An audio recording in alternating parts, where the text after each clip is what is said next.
बंजारा समाज द्वारा निरंतर अनुसूचित जमाती के आरक्षण की मांग हो रही है और आज जो है नागपुर के संविधान चौक पर बंजारा समाज कृति समिति द्वारा भव्य मोर्चा निकाला गया है। यहाँ आंदोलन जारी है और जिस प्रकार से आप देख पा रहे हैं बड़ी मात्रा में जो है बंजारा समाज के लोग यहाँ मौजूद है। एसटी आरक्षण की मांग निरंतर हो रही है। जो हमारे हक का आंदोलन है, हमारे हक का आंदोलन हमें मिले, इस प्रकार की मांग यहाँ की जा रही है। और जिस प्रकार से संविधान चौक का इतिहास रहा है, अपनी मांगों को लेकर सरकार दरबार में रखने की जो कोशिश बंजारा समाज द्वारा की जा रही है। दर्शकों, बंजारा समाज द्वारा जो है एसटी आरक्षण की मांग की जा रही है, जिसके संदर्भ में संविधान चौक पर भव्य आंदोलन किया जा रहा है। जिसके संदर्भ में हम बात करेंगे एडवोकेट राकेश राठौड़ इनसे, जो कि बंजारा आरक्षण कृति समिति के प्रणेता है।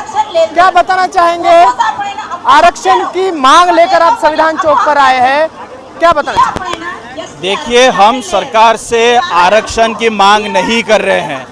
हम सरकार से प्रार्थना कर रहे हैं कि हमें जो एसटी, हम ऑलरेडी एसटी है, हम लोग मूल आदिवासी है और हम लोगों को जो एसटी क्राइटेरिया के जो सहूलती है, जो उनके बेनिफिट्स है, वो इम्प्लीमेंटेशन करने के लिए हमारा आंदोलन है। हम तो पहले से ही आदिवासी है, हमको ये क्या आदिवासी बनाएंगे? हम तो पहले से ही घूमने वाले, जंगलों में रहने वाले, रास्तों पे घूमने वाले आदिवासी लोग हैं।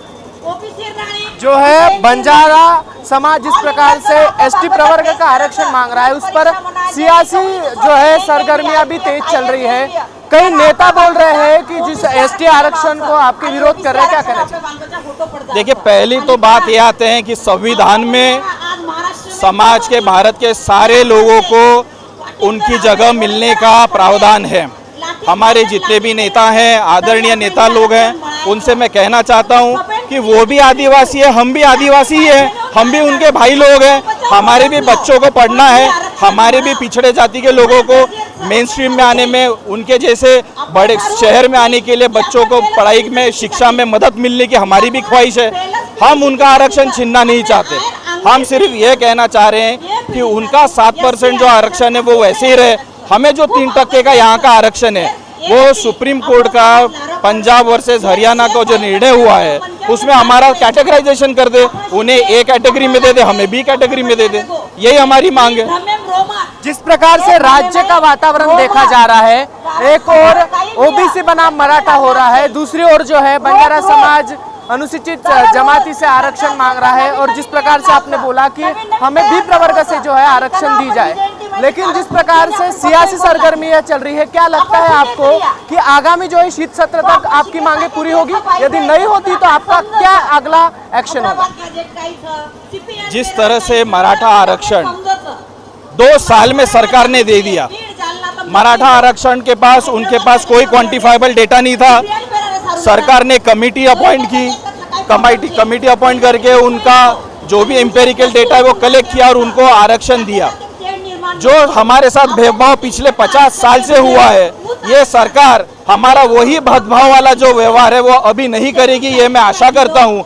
और जिस धरती पे मराठा आरक्षण दिया गया है मराठा लोगों को, उसी धरती पे, उसी हैदराबाद गैजेटर के आधार के ऊपर हम बंजारा लोगों को भी एसटी का रिजर्वेशन देगी।